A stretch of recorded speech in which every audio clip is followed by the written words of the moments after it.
Toujours au rendez-vous les mardis, puisque nous vous savons encore ce soir très nombreux pour suivre Santé d'abord, votre émission. Merci pour votre fidélité. Santé d'abord va s'intéresser dans ce numéro à la puberté et au retard pubertaire. Lorsque les signes caractéristiques de la puberté n'apparaissent pas vite en temps normal chez la jeune fille ou bien chez les jeunes garçons, quelles peuvent en être les causes? Ce retard pubertaire, lorsqu'il est constaté et diagnostiqué, existe-t-il une solution? Voilà les grandes questions de ce soir. Ces questions ainsi que bien d'autres trouveront certainement des réponses dans Santé d'abord de ce mardi 8 septembre 2020. Merci encore une fois pour votre fidélité et merci toujours de vous accorder votre temps précieux. L'émission, ça commence maintenant.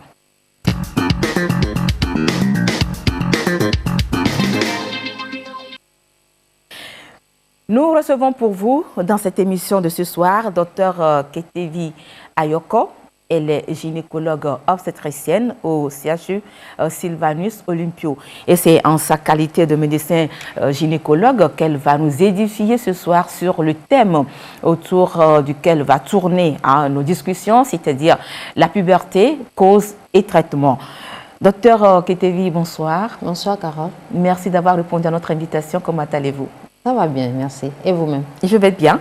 Vous savez, ça fait toujours plaisir de recevoir mes invités dans cette émission, mais lorsqu'il s'agit d'une dame, le plaisir est encore plus grand. Comme on le dit, nous sommes ensemble, nous sommes entre nous femmes.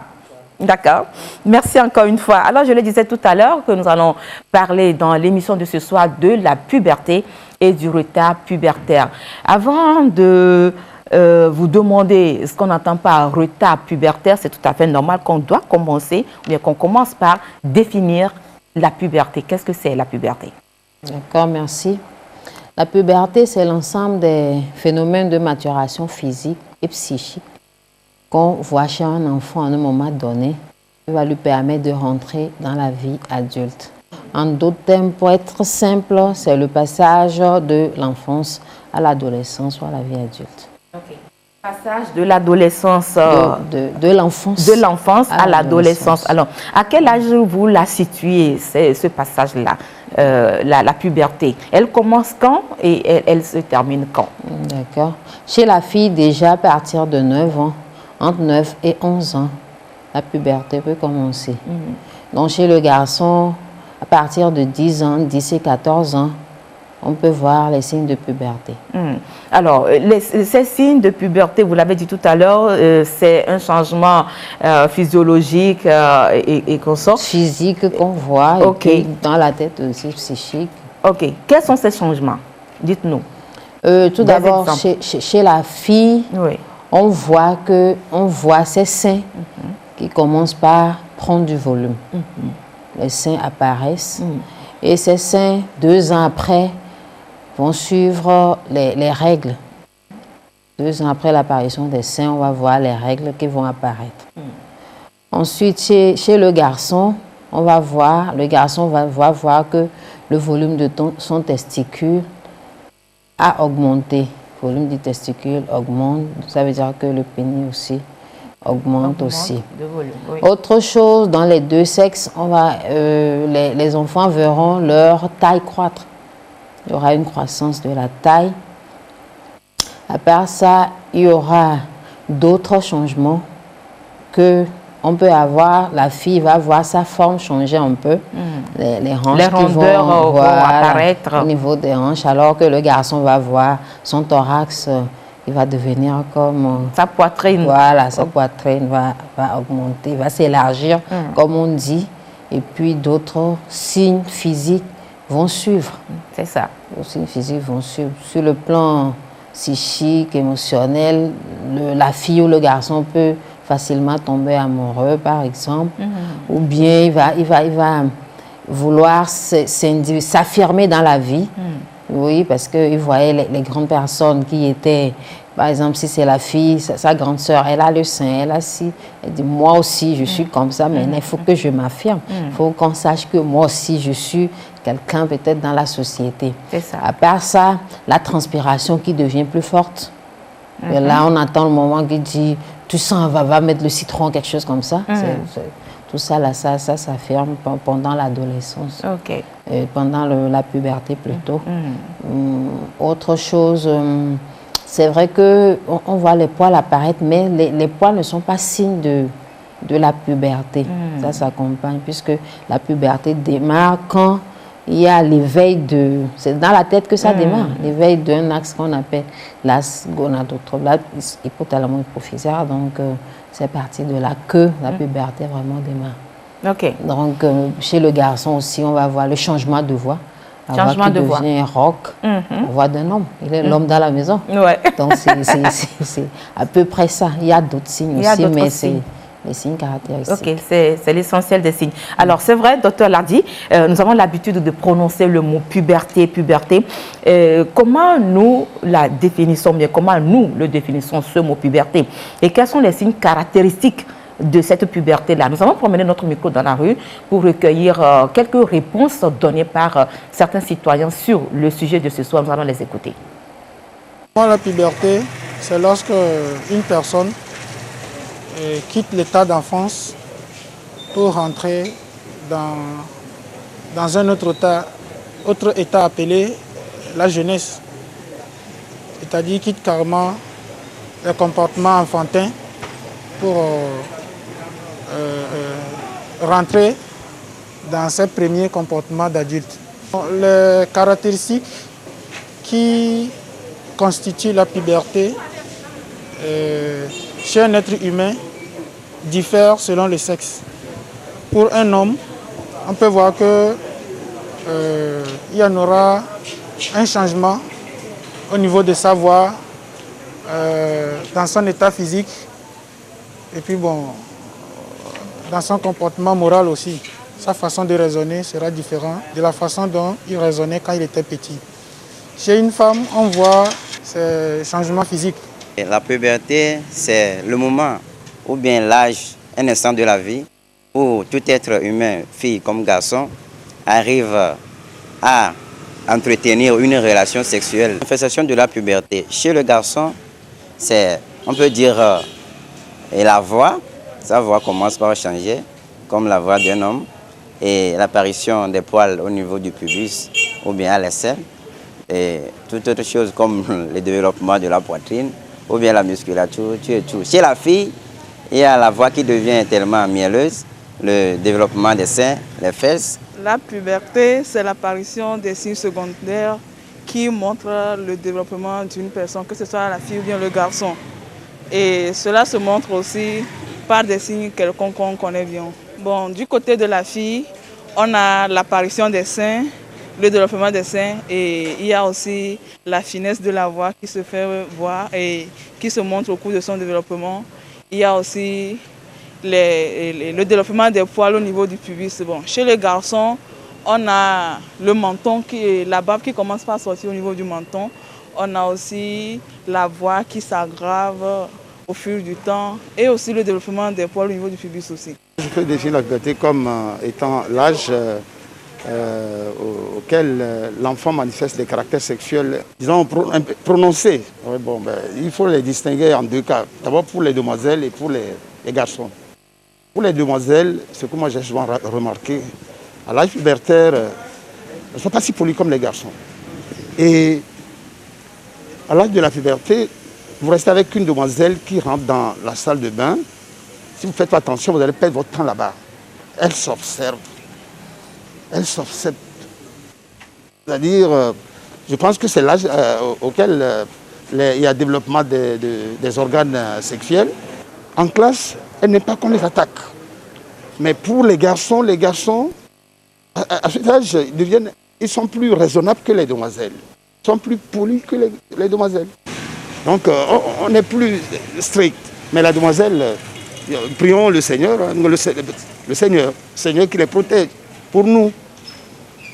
Elle revient, elle va, elle revient. Vous ne savez pas ce qui se passe. Donc, on peut dire qu'à cet âge, elles sont plus révoltées que les garçons. La demoiselle n'aime pas qu'on l'embête. Elle ne va même plus vous saluer. Donc, elles sont plus, disons, le mot me manque un peu là. Chez un homme, par exemple, on peut observer le changement de la voix. Et il y a le développement du sexe. Et il y a aussi les poils. Il va essayer de pousser les poils dans les aisselles au niveau du sexe également. Et pour les filles, il y a aussi le développement du sexe. Et il y a le développement des seins. Il y a aussi la voix aussi qui va changer. La puberté, c'est lorsque un enfant entre en état de sexualité à un certain âge de 14 ans à 14 ans, 12 ans, 14 ans comme ça. Pour les garçons, on voit les poils sortir de ses aisselles et autres. Il y a un changement de voix. Souvent, les garçons n'aiment pas, lorsqu'ils rentrent en état de puberté, il est un peu impoli envers ses parents. Donc pour les filles, souvent on voit qu'ils aiment voir ce que c'est que la sexualité.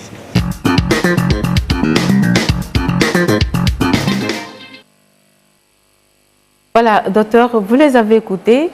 Qu'est-ce qui a retenu votre attention dans tout ce qu'ils ont dit? Bon, ce que j'ai remarqué, c'est eux tous pratiquement, ils ont pu nous dire exactement soit la période, soit les signes de puberté. Au moins les signes physiques caractéristiques, ils ont pu dire. Ça veut dire que pratiquement tout individu, tout parent, sait à peu près quand la puberté commence, mais ce que c'est la puberté, même si c'est de façon vague, c'est bien. C'est bon. Alors, moi, ce que j'ai remarqué, ou bien ce qui a retenu mon attention, c'est il y a un monsieur qui a parlé et selon lui, la période de la puberté est synonyme de la révolte, de l'irrespect, chez surtout la jeune fille. Est-ce que vous confirmez ce qu'elle a dit? C'est vrai que c'est une période de turbulence. La petite qui était là voit maintenant ses seins pousser. Elle s'en réjouit. Elle voit quand il a dit, quand elle se voit, elle se met devant un miroir, elle se voit, elle se dit, je suis devenue adulte comme tout autre. Je suis comme ma grande soeur là, ma maman qui est là.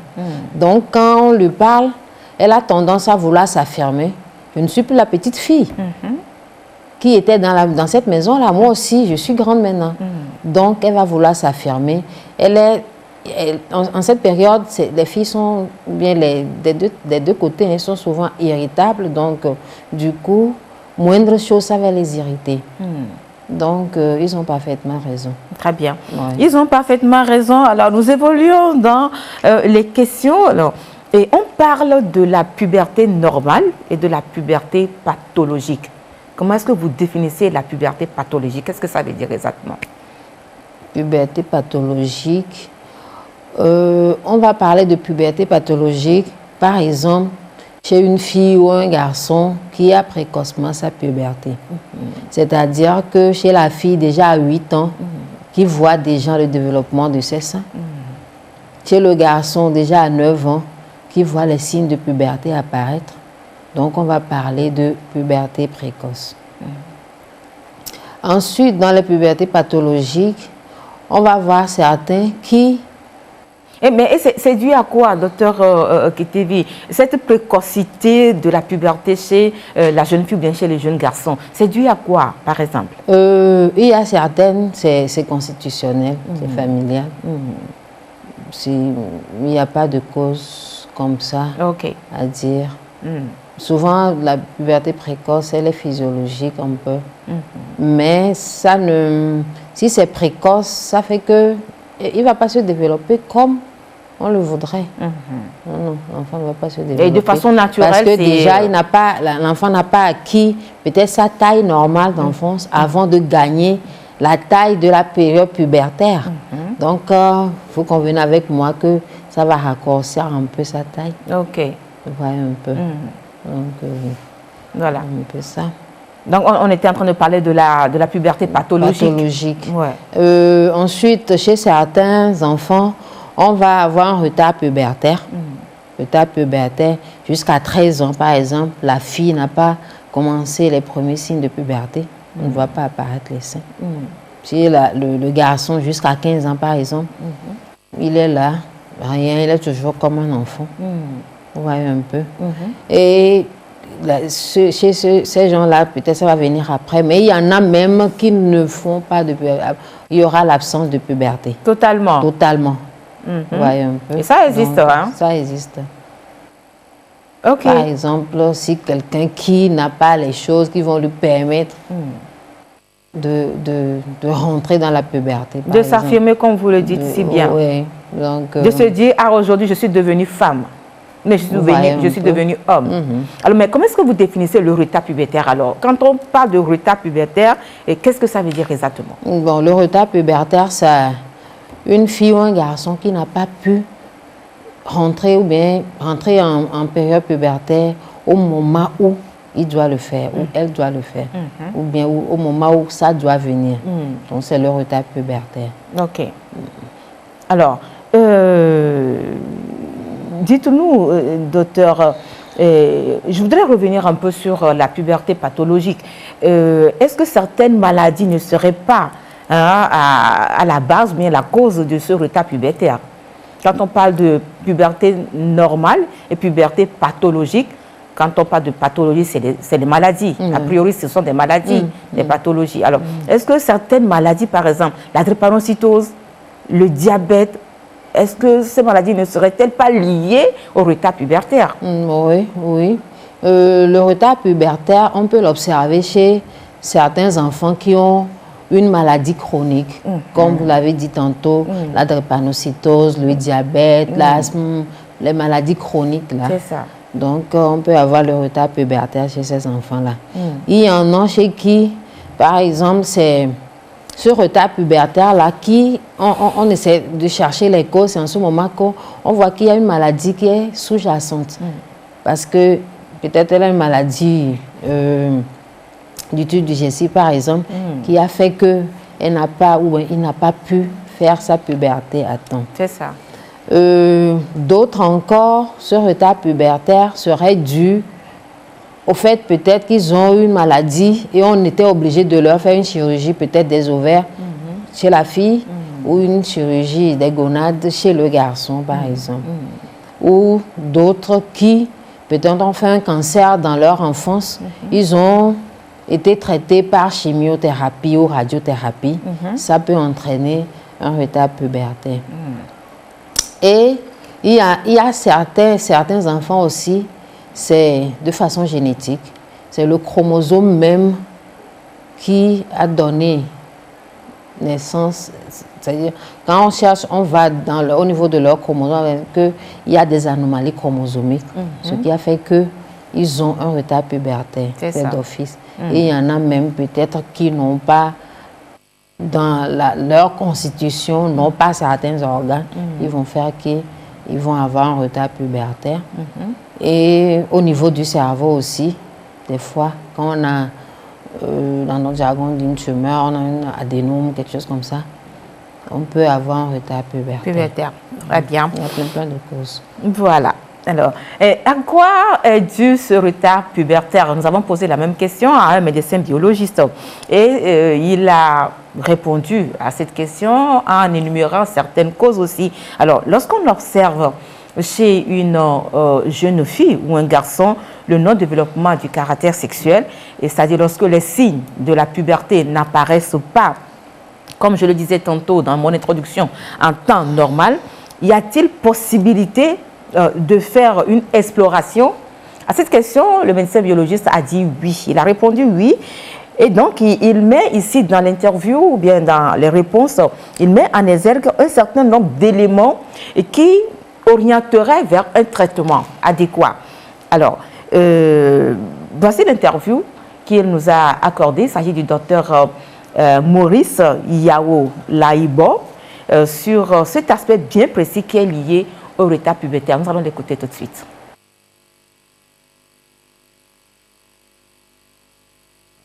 Le retard pubertaire est lié à une insuffisance de fonctionnement des gonades, qui sont nos organes sexuels, qui doivent produire des hormones pour stimuler le développement des signes sexuels secondaires qui doivent apparaître à la puberté.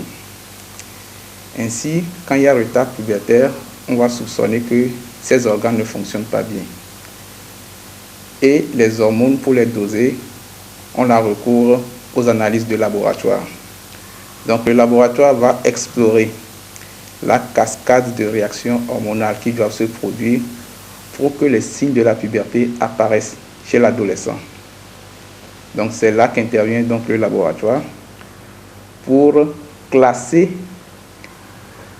le retard pubertaire. Nous parlons d'hypogonadisme pour traduire le défaut de fonctionnement des gonades. Donc dans ce cadre, il y a différents types de classements qu'on pourra avoir selon que les analyses vont s'orienter vers une maladie primaire de ces organes sexuels, des gonades, je veux parler de l'ovaire chez la femme et des testicules chez le garçon. Et d'un autre côté, si ce n'est pas une maladie primaire des gonades, il peut s'agir d'une maladie d'autres organes qui doivent stimuler ces gonades.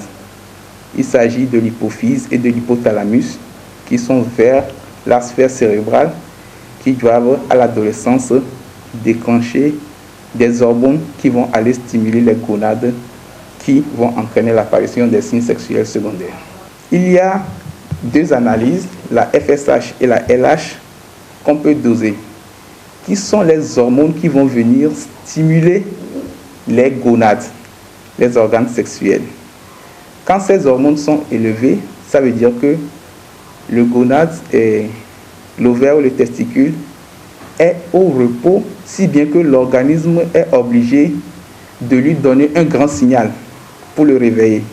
Donc on va suspecter une maladie primaire des gonades, des testicules ou de l'ovaire. Mais quand ces hormones sont à un niveau bas, on va plutôt soupçonner le fait que c'est le stimulus qui doit venir du cerveau qui n'est pas suffisant, parce que ces hormones sont sécrétées par l'hypophyse qui est au niveau du cerveau. Donc, c'est le stimulus qui n'est pas suffisant, ce qui fait que l'organe périphérique, le testicule ou l'ovaire, ne va pas bien répondre et donc les signes sexuels secondaires ne vont pas apparaître. Maintenant, il y a des cas un peu frustres où on est obligé de faire des tests dynamiques. Qu'est-ce à dire? On va injecter une substance qui ressemble à une hormone qui doit produire la FSH et la LH. Donc, en injectant cette substance, on va voir comment le cerveau, en réponse, va produire ces deux hormones. Et c'est la même chose. Si la réponse est importante, ça oriente vers un certain nombre de maladies. Si la réponse est insuffisante, ça oriente vers un certain nombre de maladies. Ce n'est pas toujours des pathologies organiques qui engendrent le retard pubertaire. Il y a parfois des causes fonctionnelles. En dehors des maladies chroniques comme le diabète, la drépanocytose, les thalassémies, qui peuvent entraîner un retard pubertaire, on a des causes physiologiques comme les malnutris, les anorexiques qui ne se nourrissent pas bien et donc qui vont avoir du mal à rentrer dans la puberté.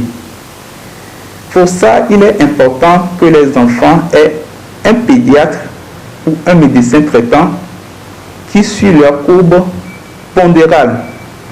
Donc, lors des séances de vaccination, on prend le poids, mais on prend aussi la taille et ça permet de suivre la croissance de l'enfant.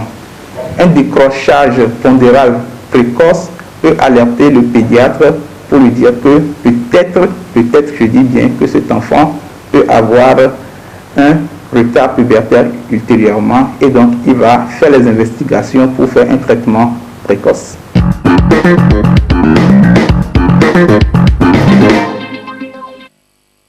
Alors, docteur, vous avez écouté le médecin biologiste. Quand il a parlé, il a fait allusion à toute une batterie d'examens spécifiques, d'analyses spécifiques. qui relève d'une certaine exploration lorsqu'il y a de ces situations qui se présentent. Alors, est-ce que vous pensez que ces analyses spécifiques vont orienter le traitement pour aboutir à une puberté complète? Ou bien parfois, il peut y avoir échec dans le traitement? Si, comme il a dit tantôt, il faut une batterie d'examens. Ces examens vont nous permettre de savoir l'origine même de ce retard pubertaire. Si ce retard pubertaire, par exemple, est dû à une anomalie d'un organe, par exemple, un organe qui n'existe pas, il a dit les ovaires, les gonades qui n'existent pas, qu'est-ce qu'on va faire? On sera obligé de donner les hormones là qui devraient être sécrétées, mais qui devraient être produites par l'organe là. Ensuite, il y en a pour qui peut-être ces physiologies n'ont pas encore atteint. Quand on fait, à part les bilans biologiques, le sang, quand on va faire une radiographie par exemple, on verra que l'âge osseux, de la main gauche, on va voir que l'âge que décrit le radiologue est moins par rapport à l'âge réel de cet enfant-là. Là, on saura que ce retard à la longue sera corrigé. Il y en a, comme je l'ai dit, si c'est d'origine chromosomique, vous allez faire quoi? On ne pourra pas rien faire. Être corrigé. Qu'est-ce qu'on pourra faire? Peut-être on va lui donner les suppléments, comme il a dit tantôt.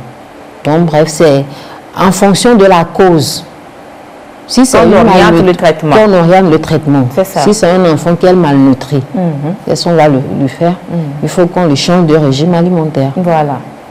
Si c'est un grand sportif, parce que un grand sportif, activité sportive intense chez l'enfant, aussi ça peut entraîner un retard. Donc on va peut-être le rééduquer, voir quelle activité cet enfant-là peut faire, quelle activité il ne pourra pas faire pour le soulager un temps soit peu, pour qu'il puisse rentrer vraiment dans la vie adulte comme ça se doit. Donc pour retenir, c'est en fonction de la cause qu'on va instituer un traitement. Très bien. Alors, lorsque nous parlons du retard pubertaire, docteur Kitebi, ce sont des signes visibles. Extérieur visible, vous l'avez dit, la poitrine qui se développe chez le garçon, la voix qui devient rauque, tout ça là, on peut le voir. Les seins de la jeune fille qui poussent, des rondeurs qui se font apparaître, etc. etc. Alors, est-ce que l'observance de ce retard pubertaire est-elle suffisante? Ou bien il faut une démarche diagnostique pour confirmer un retard pubertaire chez une fille ou bien chez un garçon? D'accord.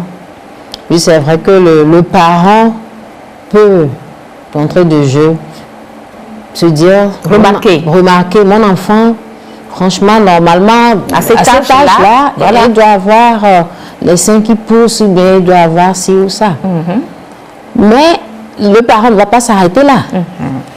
Le parent ne va pas s'arrêter là. Le parent est obligé d'amener l'enfant chez le médecin pour qu'on puisse, comme je l'ai dit tantôt, examiner, l'interroger, voir est-ce que dans la famille ils ont un retard pubertaire, ou soit dans la famille est-ce qu'il y a un problème de malnutrition, tel que j'ai évoqué les choses tout à l'heure. Après l'interrogatoire, le médecin va essayer d'examiner l'enfant.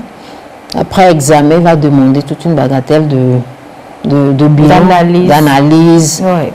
Analyse, on va essayer de faire par les analyses au niveau du sang.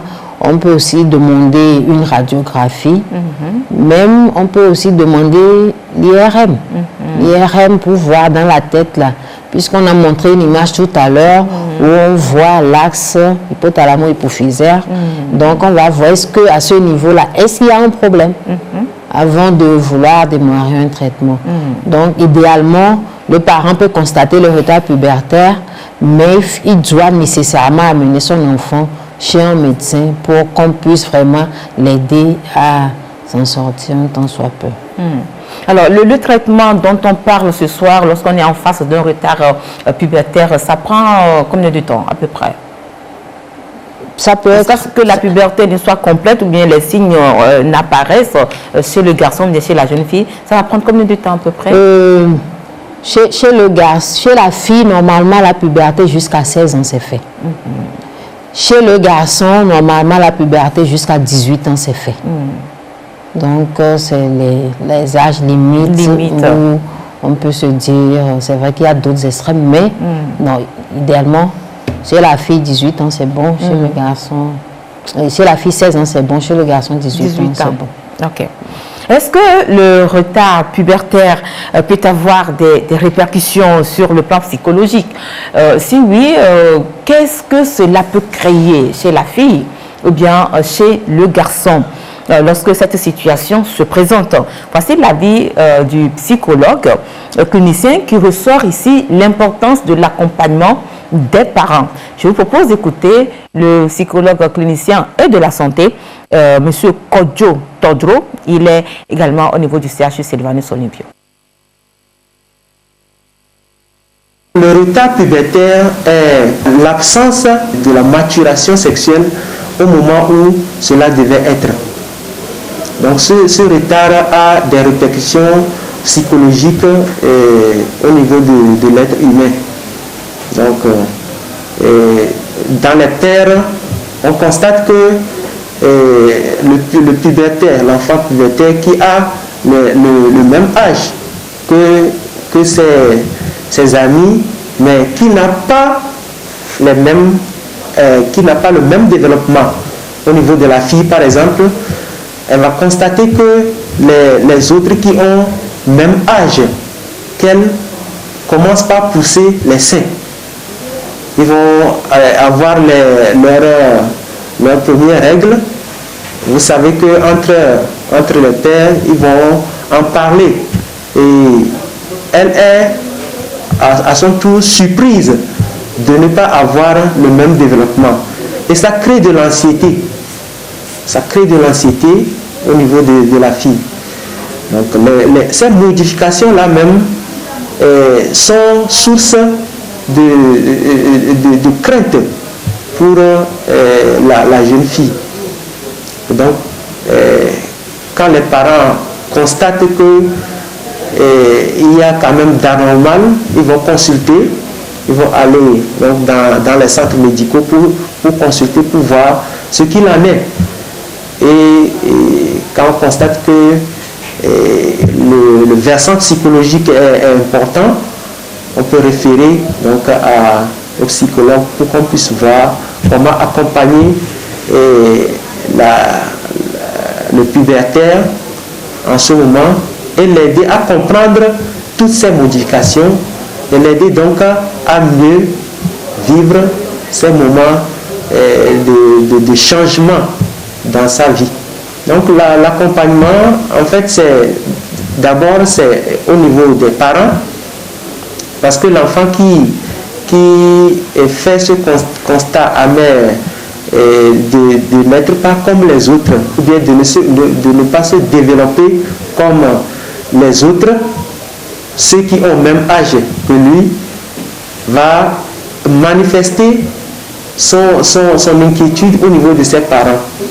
Et ses parents vont relayer ça au niveau des consultations. Et le travail qui a lieu de faire, c'est d'expliquer aux parents ce qui se passe.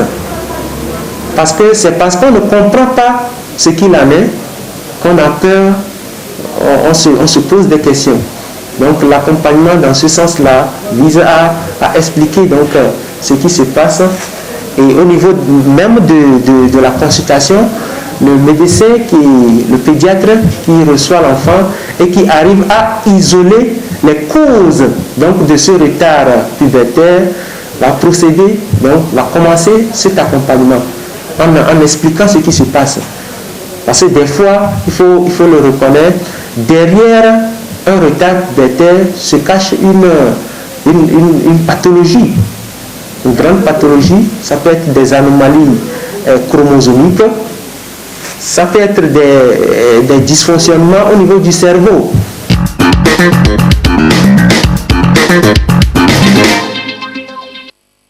Alors, docteur, dites-nous, lorsqu'on a entendu tout à l'heure le médecin biologiste parler et le psychologue aussi dans son interview de tout à l'heure, il faisait allusion au pédiatre. Dans le traitement du retard pubertaire, est-ce que c'est du ressort du médecin gynécologue ou bien du médecin pédiatre? Ou bien les deux peuvent peut-être voir le problème et essayer d'apporter une solution? Bon, dans la prise en charge de cet enfant qui présente un retard pubertaire, la prise en charge sera pluridisciplinaire. Ok. Prise en charge pluridisciplinaire parce que l'enfant est encore jeune. Vraiment, c'est du ressort du pédiatre. Maintenant, il y aura des anomalies. Par exemple, c'est une fille qui n'a pas d'utérus ou bien qui a l'utérus mais qui n'a pas les ovaires. Vous voyez, donc... mais qui ne fait pas ses règles. Il ne fait pas ses règles. On va dire, viens chez le gynécologue, faire une consultation gynécologique. De toute façon, la prise en charge sera pluridisciplinaire. Et le pédiatre, et le gynécologue, et le psychologue, et le biologiste. Tout le monde va jouer sa partition. Voilà, va jouer sa partition. Et le généticien. Donc, ce n'est pas une seule personne qui va faire cette prise en travail-là. Très bien. Alors, est-ce que le retard pubertaire peut avoir des conséquences ou bien des incidences sur le développement physiologique de l'appareil de la reproduction, que ce soit chez la fille ou bien chez le garçon, par exemple? Oui. Retard pubertaire, on l'a dit tantôt tout à l'heure. Ça peut être dû à d'autres maladies qui sont sous-jacentes. S'il y a des maladies sous-jacentes, comme je venais de le dire tantôt, s'il n'y a pas les ovaires, comment elle va faire pour faire des enfants? Si il n'y a pas au niveau du garçon, il y a au niveau des testicules, il n'y a rien. Comment il va faire pour faire les enfants? Donc, un retard pubertaire, en fonction de la cause, aura des conséquences sur le plan reproductif, comme pas. Très bien. Alors, en tant que psychologue, il a dit tout à l'heure, il a fait ressortir certains mots-clés, notamment l'ancienneté, la crainte, la jeune fille ou bien le garçon va s'inquiéter, va se poser des questions. Alors, ces mots, c'était pour exprimer l'état psychologique de la jeune fille ou bien du garçon lorsqu'il est en face de ce problème. À un âge donné, s'il s'agit de la fille, elle ne voit pas ses seins pousser, elle va se poser des questions. Et les parents et même l'intéressé, tout le monde va s'inquiéter. Alors, vous, c'est vrai que vous n'êtes pas psychologue, mais est-ce que l'isolement, on ne peut pas citer aussi l'isolement comme faisant partie d'un problème psychologique créé par ce retard pubertaire? Oui, c'est possible. Je suis amie avec Martine, par exemple. Voilà. On a fait l'enfance ensemble. Et puis, entre-temps, je vois Martine avec les seins. Pendant peut-être 4 ans, comme ça, ça se développe. Puis elle change de forme. Elle devient une vraie femme. Et une belle femme en plus. Et une belle femme en plus. Et moi, sa copine, je suis restée enfant tel que j'étais depuis. Comment je vais faire? Cette amitié ne pourra plus marcher. Non. Non, à un moment donné, je vais dire... Parce que, à part le stress, l'anxiété, je vais me dire... Point n'est besoin que je m'approche des autres. Parce que c'est des enfants, mais c'est des adolescents, mais c'est des... Ils vont... La moquerie. Voilà. Ils ne vont pas voir que leurs copains ou leurs copines souffrent. Non, non, au contraire. On dit, toi là, tu es toujours enfant. Ils vont se moquer d'elle ou bien de lui. Et ça va la faire s'isoler. Voilà. Elle aura rendu vis-à-vis de ses amis du même âge qui ont leur caractère sexuel bien développé. Donc c'est compliqué. C'est compliqué. Pour ces enfants-là aussi. Il faut forcément un apport du psychologue. Et comme vous l'avez si bien dit, le traitement, bien la prise en charge doit être pluridisciplinaire. Le psychologue aussi a son rôle à jouer. Effectivement. Beaucoup. Son rôle à jouer, même vis-à-vis des parents. toi, en tant que parent, tu donnes un enfant qui, les autres enfants du même âge, se développent bien. Et toi, ton enfant est resté tel quel. Non, les parents aussi, on va l'aider psychologiquement. Ça, là, ce n'est plus problème seulement de son enfant, mais le problème de toute une famille. C'est ça, le problème de toute une famille. Alors, certains hommes se plaignent aujourd'hui de la longueur de leur verge. Ou bien de leur pénis, excusez-nous de prononcer ces mots-là, ben, vous savez, on est assez adulte et on se comprend. Alors, certains hommes se plaignent de la longueur de leur pénis ou bien de leur verge. Est-ce que ce problème est lié au retard pubertaire non traité dans l'enfance? Non, du tout. Il n'y a aucun lien. Les hommes, il y en a de grande taille, il y en a de petite taille, il y en a de gros, il y en a de minces et tout ça. Donc, tout ça là, le pénis aussi, mais la verge aussi, c'est pareil. C'est en fonction de la forme, de la taille de... Pas nécessairement. Pas nécessairement.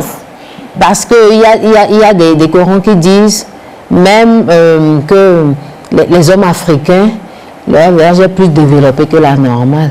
Il y en a qui disent les hommes asiatiques ou autres, leur verge est plus petit que la normale. Mais ce n'est pas trop vérifié. Il y en a qui disent les Sahéliens... Scientifiquement, ce n'est pas prouvé. Non, ils ont fait des études, mais après tous sont revenus sur les études, donc du coup, on ne va pas. Mais quand même, ce qu'il y a à retenir, c'est que chaque individu est unique. Chaque individu est unique et tout organe qui est sur l'individu là est unique et lui appartient. L'essentiel, c'est que physiologiquement, ça puisse être correct, ça puisse jouer son rôle. Mais ce qu'il y a, c'est que les hommes obèses, eux, leur pénis est plus petit. C'est dû à quoi? Ça n'a aucun lien avec un retard pubertaire dans l'enfance qui n'a pas été bien pris en charge? Non, du tout. Non, pas du tout. Non, du tout. C'est un constat. C'est juste un constat. OK. Nous allons évoluer. Et qu'en est-il pour les femmes? Il y a des femmes aussi que de très très petits seins. Alors que lorsque la poitrine n'est pas bien dégagée, bien remplie, c'est ça. Comme chez la femme, que chez la fille, comme chez le garçon, c'est pareil. Chaque individu est unique. Vous allez voir des gens avec de gros seins. Alors, docteur, dites-nous, qu'en est-il pour les femmes? Il y a des femmes aussi qui ont de très petits seins. Vous n'allez pas nous dire que chaque créature est unique. Docteur, est-ce que ces petits seins-là, les femmes qui n'ont pas aujourd'hui une poitrine volumineuse, ne vont pas trouver leur problème dans un retard pubertaire de l'enfance, par exemple? Chaque individu est unique, comme je l'ai dit tantôt. Vous allez voir dans une famille, la grande soeur a de gros seins, l'autre a de petits seins. Alors, ou soit dans une famille, c'est une famille de gros seins, les caractéristiques. Chaque individu est unique, donc ce n'est pas parce que l'autre a des petits seins que c'est dû à un retard pubertaire. Donc, il faut juste voir, est-ce que les seins sont... Le développement a commencé à temps, est-ce que les règles ont suivi, est-ce que les autres signes de puberté ont suivi jusqu'à ce qu'elles ne rentrent dans la vie adulte, sinon chaque individu est unique. C'est ça, le sein, le volume du sein ne détermine pas la période pubertaire, retardée ou je ne sais pas trop, sinon le volume du sein. Très bien. Alors, nous ouvrons à présent la page Covid de cette émission.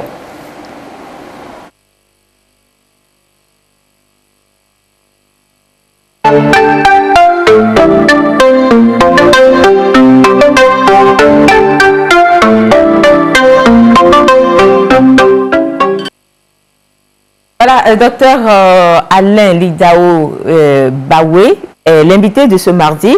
Il répond à quelques questions sur la maladie au nouveau coronavirus, en ce qui concerne notamment le traitement, les essais cliniques et surtout les derniers décès enregistrés. Docteur Lidao Alain Bawé.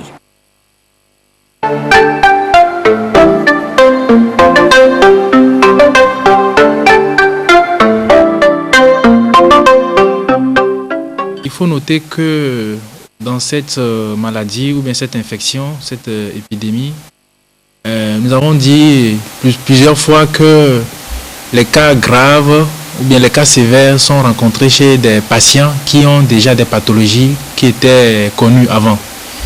Et donc, c'est ce qui continue tous les jours. C'est vrai qu'on a eu quelques rares cas de décès où le patient n'avait rien comme maladie préexistante. Mais l'ensemble des décès que nous avons enregistrés, c'est des patients qui avaient déjà des maladies connues, soit une hypertension artérielle, un asthme, un diabète, il y a également l'obésité.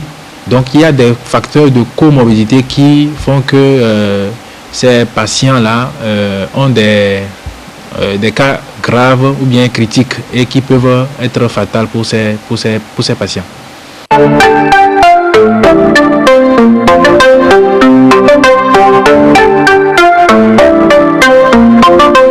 Il n'y a pas de traitement spécifique, sauf qu'il y a des médicaments qu'on essaye, mais c'est une infection virale et on sait que l'ensemble des infections, la plupart des infections virales, le système immunitaire joue un grand rôle, un rôle très important dans l'éradication du virus.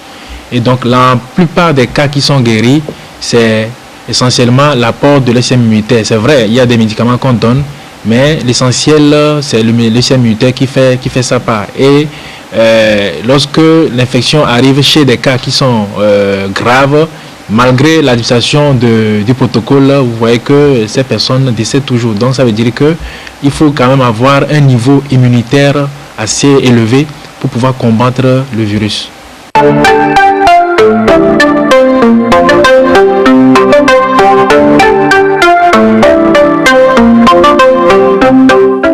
Au niveau du Togo, les recherches ou bien la collaboration entre les chercheurs de l'université de Lomé et les acteurs de la médecine traditionnelle a permis d'identifier 4 médicaments, sinon 4 phytomédicaments qui doivent passer à la phase d'essai clinique. Et les préparations sont en cours pour que cet essai-là ait lieu. Et donc c'est une question de moyens et au niveau de l'université de Lomé, les tractations sont en cours pour que très bientôt on puisse commencer les essais cliniques par rapport à ces 4 phytomédicaments qu'on doit évaluer par rapport à l'hydroxychloroquine ou à la chloroquine.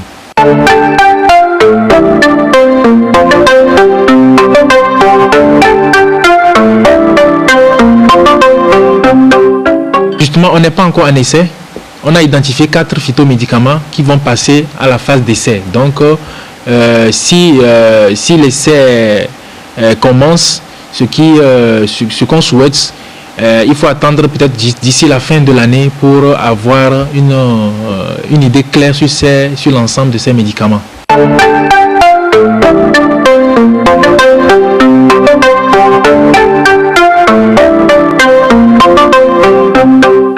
Quand on parle d'essai, l'essai c'est essentiellement sur... Bon, il y a plusieurs phases pour l'essai et c'est essentiellement sur l'humain.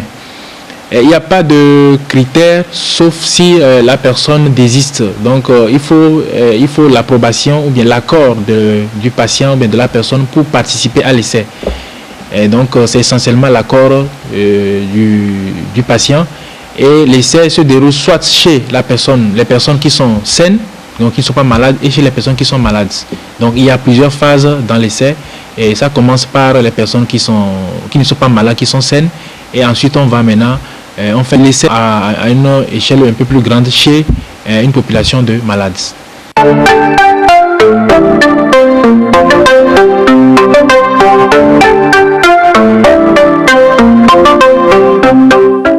La durée est variable en fonction du nombre de patients et également en fonction du nombre de nouveaux cas qu'on enregistre.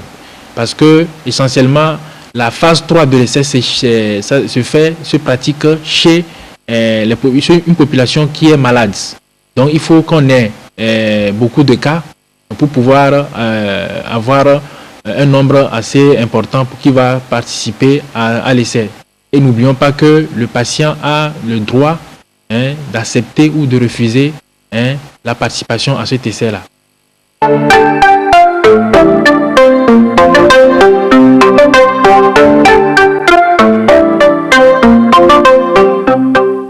Un message à l'endroit des familles qui ont perdu des proches.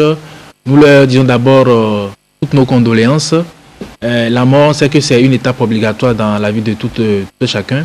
Mais on a vu que cette pandémie qui est arrivée, beaucoup de familles n'ont pas surtout accepté les décès de leurs proches liés à cette maladie. C'est vrai qu'au niveau des décès, on peut expliquer encore mieux les décès. Mais il faut que les gens soient sûrs que tous les patients qui sont internés soit au CHR ou bien à l'hôtel, c'est des patients chez qui le test a été positif. Et maintenant, le décès peut être précipité par des maladies que la personne déjà avait. Et on sait que tout patient qui est confirmé positif doit être interné quelque part. Peut-être qu'il n'est pas forcément mort directement de son coronavirus, mais qu'il est décédé de son hypertension, ou bien de son diabète. Mais toujours dit qu'une fois que le test est positif, la personne doit être confinée. Maintenant, on peut faire une recherche scientifique approfondie pour expliquer décès par décès les facteurs qui ont précipité le décès de ces personnes-là. Mais dans la foulée, les décès sont tous liés au coronavirus, mais on peut faire une analyse approfondie. Donc, il y a cet aspect-là que beaucoup ne comprennent pas. Parce qu'elles se disent que ce n'est pas le coronavirus. Mais il faut que les gens soient rassurés que tous les patients qui sont décédés aujourd'hui, il y a quand même cette infection qui a été détectée.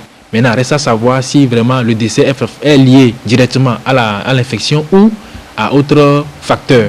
Ça aussi, ça fait que sur le plan de la prise en charge, l'acceptation même de l'existence de la maladie, ça pose problème parce qu'on se dit que la maladie n'existe pas. Mais il faut que les gens soient sûrs qu'elle existe bel et bien et que le personnel soignant ou bien l'État togolais fait de son mieux pour sauver toutes les personnes qui sont détectées.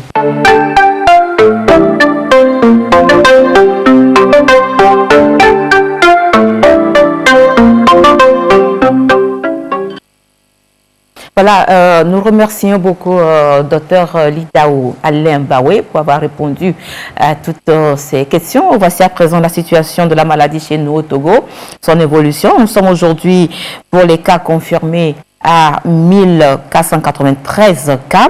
Les cas actifs sont au nombre de 346. Les guéris s'élèvent à 1114. Et les décès, aujourd'hui nous sommes à 33 décès avec malheureusement un nouveau décès enregistré depuis hier. Le nombre total des tests opérés ou bien effectués est de 71 142 avec 9,23 tests pour 1000 habitants. Voilà, docteur Kitevi, vous êtes spécialiste de la santé, vous êtes un citoyen togolais ou bien une citoyenne togolaise. Docteur Bawé l'a dit tout à l'heure dans son intervention en disant que certaines personnes ne croient toujours pas à l'existence de la maladie au nouveau coronavirus. Autour de vous, par rapport à ce que vous voyez et constatez, est-ce que vous confirmez ce qu'il a dit? Sa confirmation, est-ce qu'elle est juste? Oui. C'est-à-dire qu'on voit le comportement de certains. Vous allez vous demander... Est-ce qu'ils suivent les informations? Est-ce qu'ils y croient? Il y en a, quand on les interpelle, madame ou monsieur, essayez de mettre votre cache-nez. Vous allez commencer à vous dire, oui, votre maladie là-même, là, est-ce que ça existe? De toute façon, Dieu va faire. Moi, je ne serai pas dedans. Ça ne va pas m'attraper. C'est vous-même qui le dites. Donc, c'est rester là avec votre maladie. Vous avez l'impression que les gens, ils n'y croient pas, ou bien je ne sais pas trop. Parce que moi, ce qui me révolte un peu, ou bien je ne sais comment le dire, mais vous allez voir une revendeuse. Vous attriste, peut-être. Oui, qui m'attriste. Vous allez voir une revendeuse de nourriture déjà préparée que la personne va acheter pour manger, qui vient mettre son cache-nez sous le menton ou oui, souvent c'est sous le menton.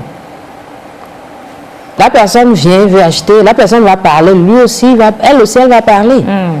Donc ça veut dire que les gouttelettes, les postillons, ça va rentrer dans la nourriture. Imaginez en un moment que cette dernière est positive. Vous allez voir combien de personnes elle va contaminer. Voilà. Donc je ne sais pas trop comment on éduque la population, mais il y a des gens qui semblent ne pas écouter. Même chez nous à l'hôpital, quand vous les faites sortir, là où on est là, on a dit la distanciation sociale, le port de bavettes et les autres mesures, c'est salutaire pour tout le monde. Il y en a, c'est parce qu'ils sont à l'hôpital qu'ils ne vont rien vous dire, mais tu vois qu'ils sont mécontents. C'est ça. Ils sont mécontents. En ce temps de Covid-là, une personne hospitalisée, il y a 5 personnes qui viennent avec des petits-enfants qui viennent dire bonjour. On dirait que les gens, jusque-là, ne prennent pas la chose. Mais est-ce que, à ce niveau, est-ce que les mesures restrictives ne sont pas prises au niveau des CHU, par exemple? Si. On les fait sortir. À peine on les a fait sortir, à peine ils reviennent. Vous voyez un peu. Il y en a même là qui se bagarrent avec l'agent de sécurité qui est là pour appliquer les mesures, qui se bagarrent avec. Donc c'est compliqué. Les gens, on ne sait pas trop comment leur parler, quelle langue leur parler pour qu'ils puissent vraiment rentrer dans l'enjeu de la chose. Oui, comprendre l'enjeu de la chose. Ok. Voilà, mesdames et messieurs, nous sommes pratiquement arrivés à la fin de l'émission de ce soir qui a porté sur le thème la puberté et le retard pubertaire, les causes et les traitements. Alors, docteur Kitevi, quels sont vos conseils ce soir à l'endroit des parents ou bien à l'endroit de ceux qui nous regardent ce soir par rapport au thème qui a été développé? Conseil à donner. La puberté, quand l'enfant rentre en puberté, tout le monde le voit presque. Quand un enfant, la période pubertaire arrive, mais on voit qu'il n'y a pas de signe de puberté qui apparaît, je pense que la première chose, c'est d'amener cet enfant chez son pédiatre ou bien chez un médecin généraliste pour qu'on puisse commencer par faire les premiers tests ou bien si c'est à rassurer, on rassure en fonction de ce que l'enfant aura présenté.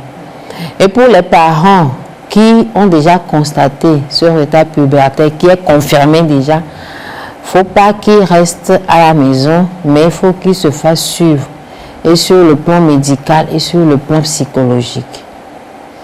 Donc, et pour les autres parents qui ont des enfants qui font vraiment la puberté, rentrent en période sans problème, il faut que ces parents puissent accompagner ces enfants-là aussi. Parce que quoi qu'on dit, c'est une période de turbulence pour cet enfant-là qui se voit devenir adulte. N'oublions pas que cette période pubertaire permet d'asseoir les organes reproductifs les organes reproductifs du garçon ou bien de la fille. Donc, il faut qu'on les accompagne pour que ces enfants puissent passer vraiment leur période pubertaire, leur adolescence, pour rentrer dans la vie adulte. Dans une certaine sérénité. Voilà. Très bien. Alors, voilà, mesdames et messieurs, tout est bien qui finit bien. Nous sommes pratiquement arrivés à la fin de cette émission. Tout le plaisir a été pour nous de vous avoir présenté le thème de ce soir et nous espérons que le thème vous a intéressé. Nous étions avec Dr Kitevi Ayoko, elle est gynécologue, obstétricienne au CHU Sylvanus Olympio. C'est avec elle que nous avons fait le tour du thème de ce soir. Merci beaucoup, docteur, d'être passé sur le plateau de Santé d'abord. On souhaiterait vous revoir très bientôt. Ce sera quand? La prochaine fois. La prochaine fois, voilà. Et merci, nous disons merci à toute l'équipe technique, notamment M. Simplice Agouzé et Cathy Capon-Kodjo. Je dis également merci à mes assistants, Serge Agbozo et Bakaï Justine. On se donne donc rendez-vous, je n'oublie pas les cadres, bien évidemment. On se donne rendez-vous donc le mardi prochain, si tout va bien. Et j'espère que d'ici là, tout ira bien. Passez une excellente fin de soirée sur la première. À bientôt.